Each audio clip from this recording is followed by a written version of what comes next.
and this was, no question, a murder.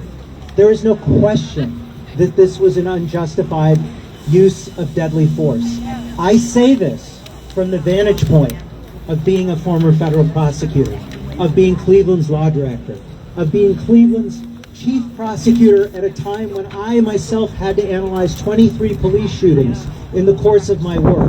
I have done this kind of work and analysis on both sides of the equation in these cases, as a plaintiff civil rights lawyer, but then, can somebody please adjust that?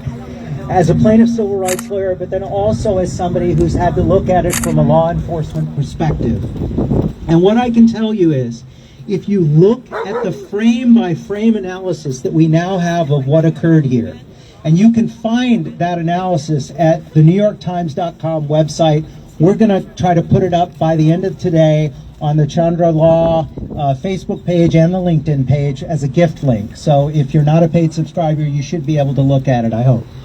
And if you look at that frame-by-frame analysis, what you will see is that what this regime told us in the aftermath of the shooting were straight up lies.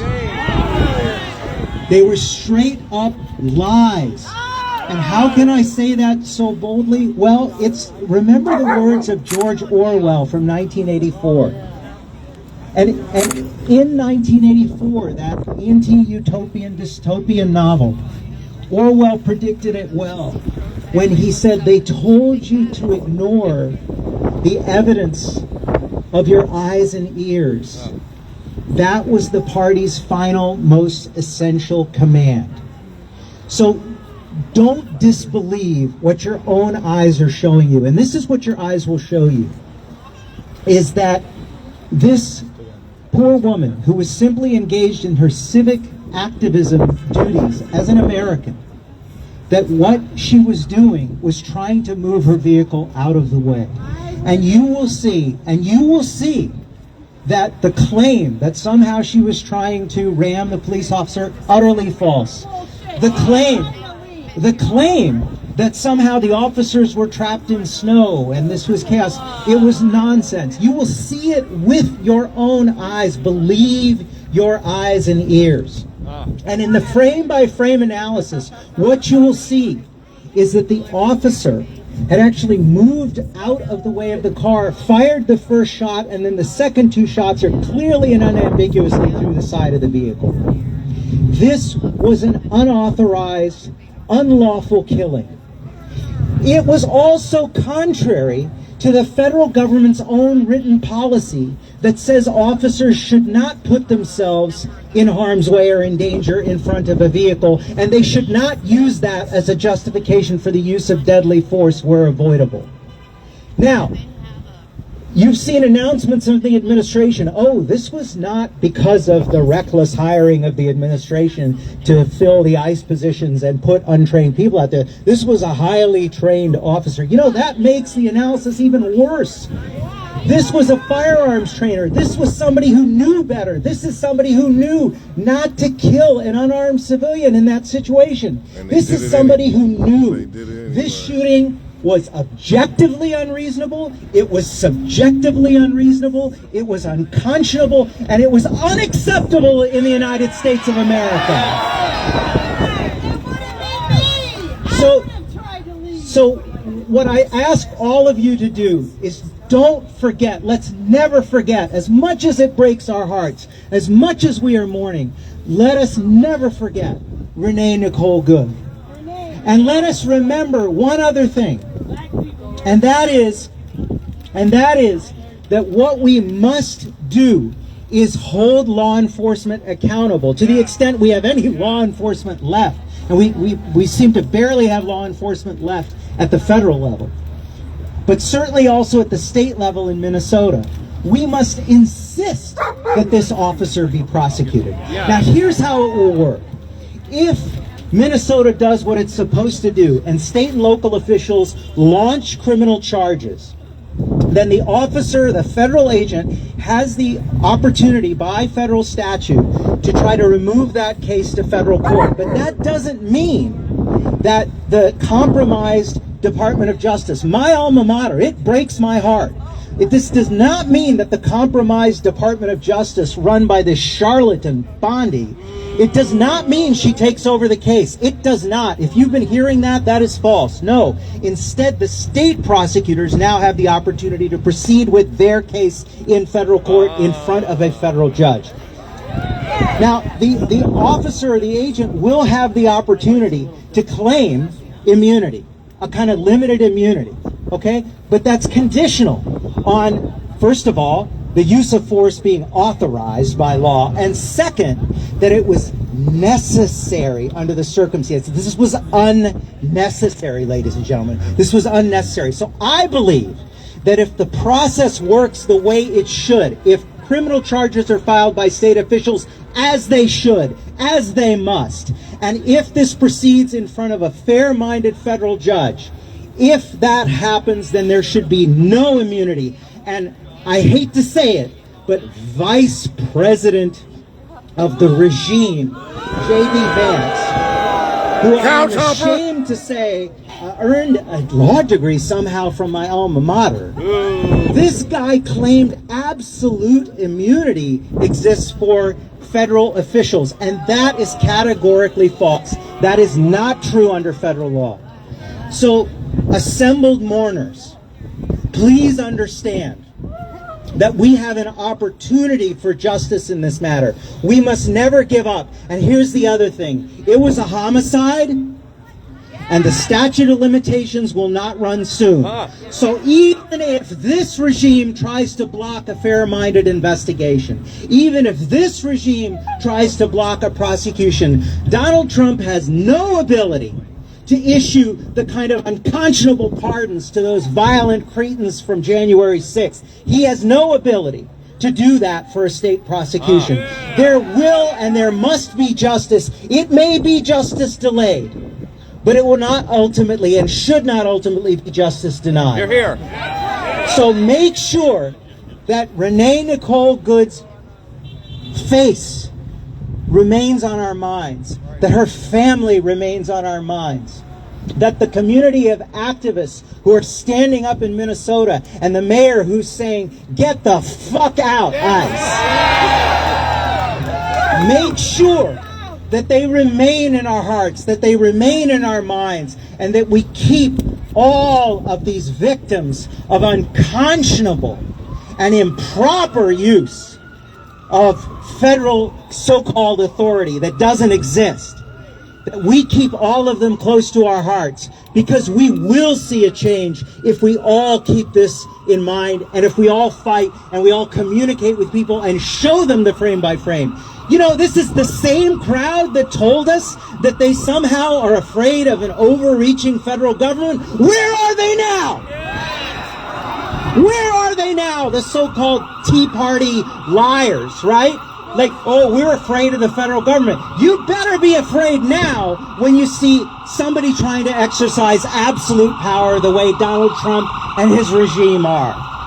So let's end the fascism, let's end the authoritarianism, let's stand up for our rights, let's fight, and let's expect justice for Renee Nicole Good and all the other victims. Thank you. Okay, abolish ICE! Abolish ICE!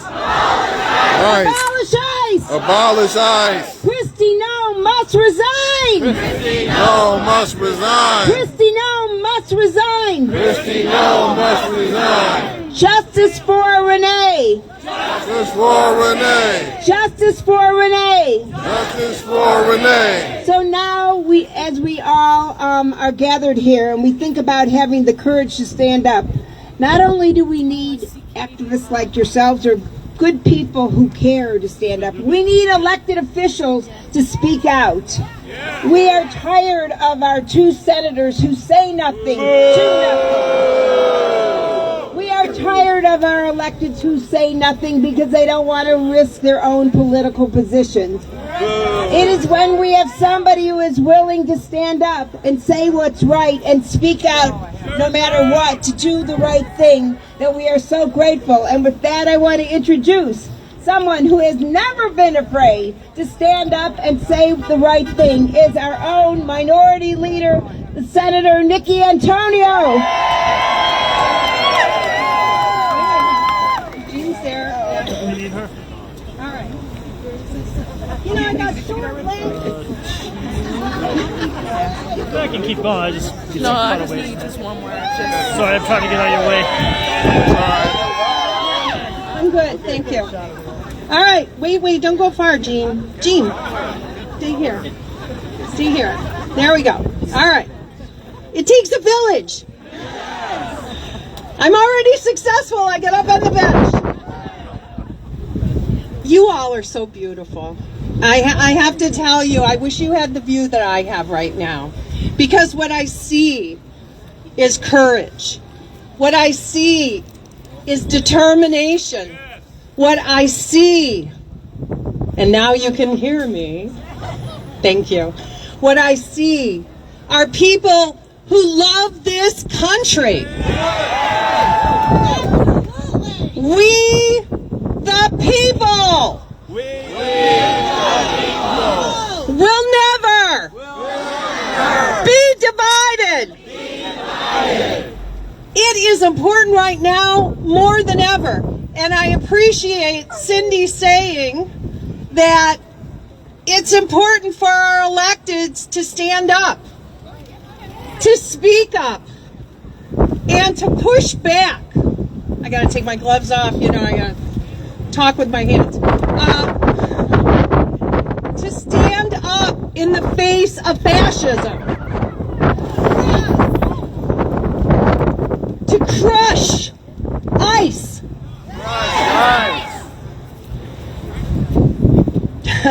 Yes. The only way that we can abolish repression is for the people to demand our freedoms, to demand that we are the ones. And I want you to know, we are the ones we've been waiting for. Where is Congress? Where are they? Where are the voices? Now, I've heard today that a couple of the Republicans did vote with the Democrats on the health care. Good for them. Let's hear it for that. That's good. We know that took a lot of courage for them. But they need to find a lot more courage. They need to stand up for us. I want you to know that today I put out a statement about these, I don't know, there's an issue a day right now. And it's hard. It's hard to keep up, isn't it? And the chaos is intentional. It's absolutely intentional. Yes, so is the cruelty. Absolutely. I want to find this statement. Hang on one second. I'm going to find it. Sharon Brown. Oh, yeah, we love Sharon Brown. Come on, thank Sharon Brown. Is there a signal? Renee! Nicole! Good! Say your name! Renee! Nicole! Good! Renee! Nicole! Good! Renee! Nicole! Good! Renee! Nicole! Good! Because Renee was murdered by ICE, I put the following statement out today. Right now, communities across the country, right here in Ohio, are living in fear as ICE agents infiltrate our communities and frighteningly disappear our neighbors. This week, it culminated with the killing of Renee Nicole Good in Minneapolis. These actions aren't about keeping us safe. They are about making our cities and the city residents live in fear. And my good people, this is not normal. We, the people, will not tolerate these actions in our country. As an elected official who has sworn to uphold the Constitution of the United States, I condemn this murder. And I call on my colleagues, my elected officials at the local, the state, and the national level to condemn this murder. Condemn this murder. No kings. No kings. ICE out of our communities. ICE out of our communities. Justice for Renee Nicole Good. Nicole Good. And listen, the last thing I'm going to say is last night there was another gathering downtown in the city of Cleveland. Many of you, I'm sure, were there. I recognize your signs. And these are better, she said. All right. Well, we're all just one big united front right now. But what I want to say is I ran into some wonderful young people, and there was a lovely teacher that I've met in action teaching her students. And I took her picture. She had a great sign. It said, "This teacher loves an icebreaker." And you know, I'm one of those elected folks. I post things on social media. And I was posting all the pictures, other pictures I took. They were the backs of everyone because of where I was standing. And when I saw her picture and her beautiful face, I made a decision not to post her picture. Good. And I did it, or I didn't do it, because I thought about, are there going to be consequences? Will she be identified? Would she lose her job? Will someone come after her and harass her? Now, how chilling is that? This is the United States of America in 2026, and I am already affected by the fascist state. And I am already altering my behavior out of concern for others. But we have to be vigilant. We have to be strong. And every one of you that's here right now, stand courageous, because our power is in our unity. Thank you.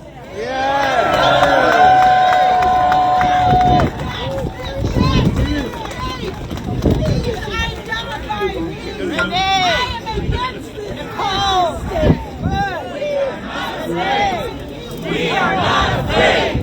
We are not afraid. We are not afraid. We are not afraid. We are not afraid. We are not afraid. We are not afraid. Okay, next we have Kathy Ray Coleman from Women's March Cleveland. Kathy Ray. Come on. Get her up there. I'm getting older. This has been going on a while. Thank you for coming out. I can't help but notice the absence of black people. And I'm not saying that to criticize, but I'm saying that because what about Tamir Rice? What about Tamir Rice and Tanisha Anderson and all the blacks that were murdered by police? This should not be limited to Nicole Good, but somebody said, well, she's white. I said, so we need white folks. And thank you for coming out. But you next time bring a black person with you.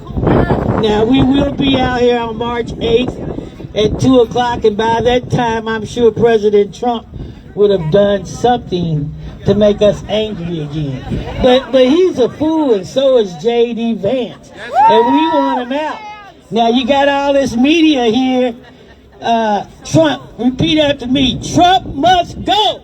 Trump must go. Trump must go. Trump must go. Vance must go. Vance must go. No justice. No justice. I can't hear you. No justice. What do we want? What do we want it? What do we want? Justice. No justice. No justice. Thank you. This is Women's March Cleveland, and thank you for inviting me to speak.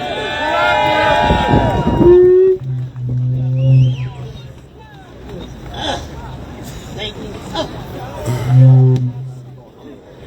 Hi everyone, I'm Sue Dean Dyke, one of the organizers. Thank you all for being here. One of my friends just gave me a letter that was written by,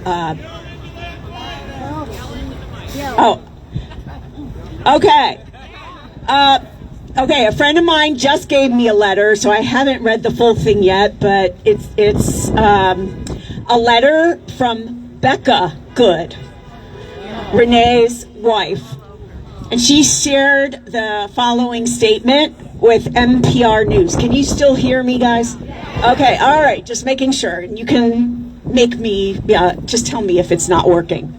Okay, first, I want to extend my gratitude to all the people who have reached out from across the country and around the world to support our family. The kindness of strangers is the most fitting tribute, because if you ever encountered my wife, Renee Nicole Macklin Good, you knew that above all else, she was kind. In fact, kindness radiated out of her. Renee sparkled. She literally sparkled. I mean, she didn't wear glitter, but I swear she had sparkles coming out of her pores. All the time, you might think it was just my love talking, but her family said the same thing. Renee was made of sunshine. Renee lived by an overarching belief that there is kindness in the world, and we need to do everything we can to find out where it resides and nurture it where it needs to grow. Sorry, lost my spot here. Okay.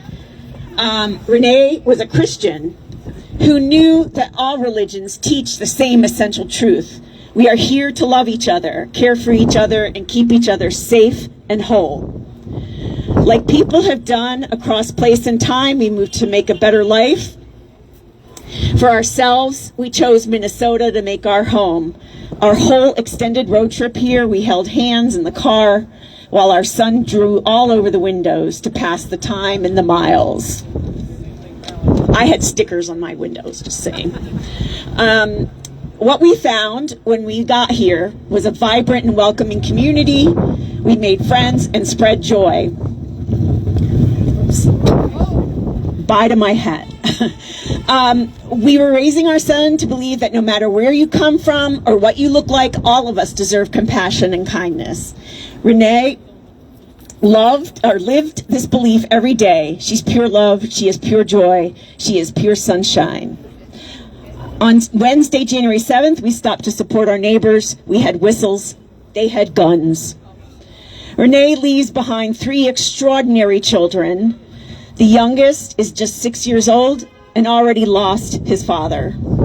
I am now left to raise our son, to continue teaching him, as Renee believed, that there are people building a better world for him. I don't know how you do that as a parent after this, but anyway, that the people who did this had fear and anger in their hearts, and we need to show them a better way.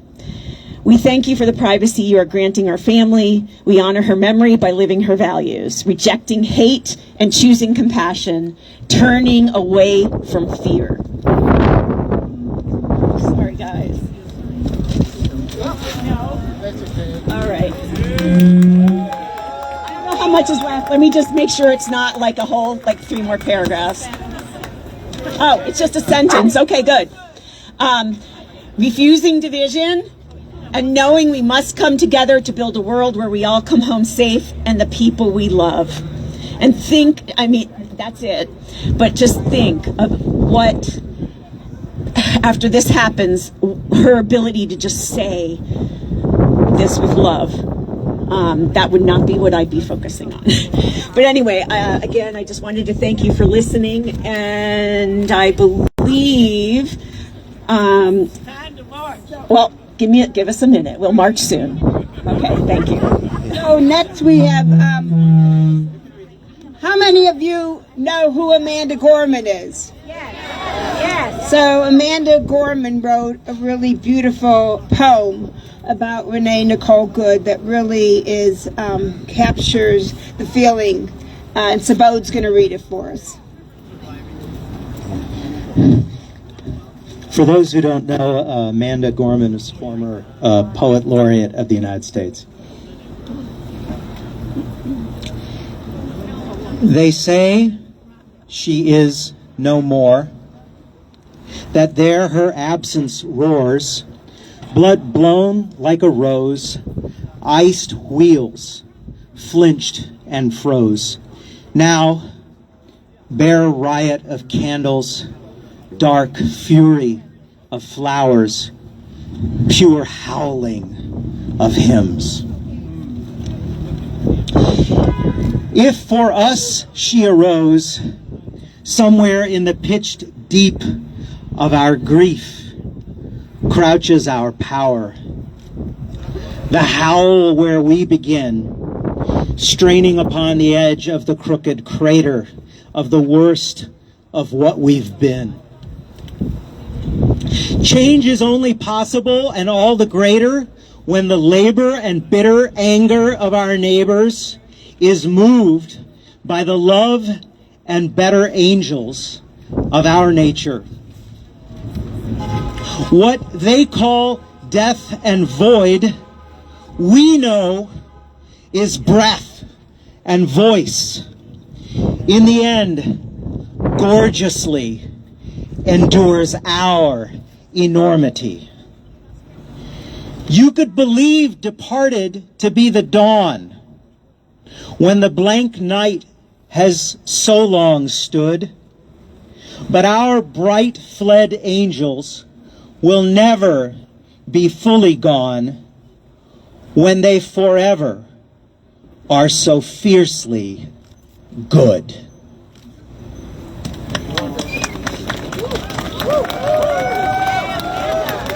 Okay, now we are going to march. For those of you who want to join us, we're going to be walking up Lorraine. We're going to go around back on 28th and come back down. So if you'd like to march, we're going to start there. You can head over this way. For those of you who don't care to, if you stay here or you want to show your sign to the people crossing by. But now we're going to start to head over.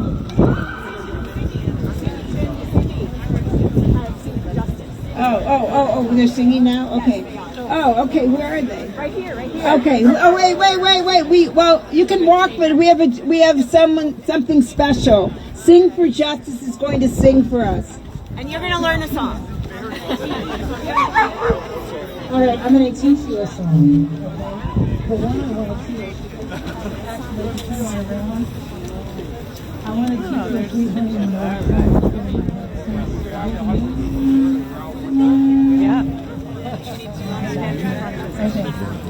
It's called response. And your response is when I say we will not bow down, you say to racism, and then injustice, and then it's shame. I don't know if she knows. She just couldn't go.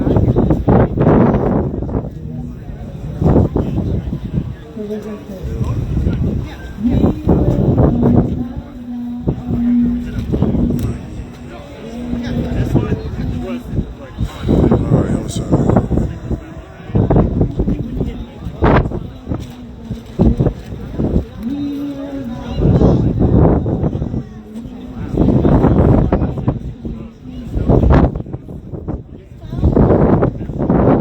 Just go ahead.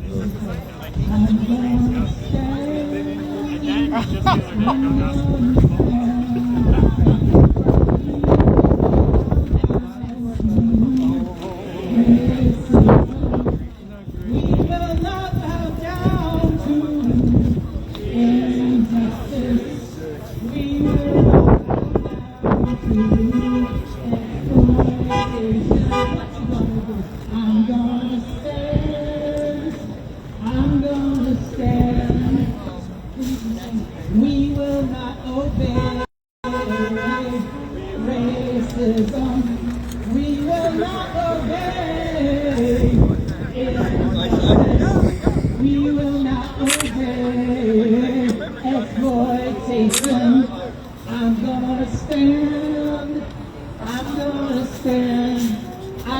can't tolerate racism.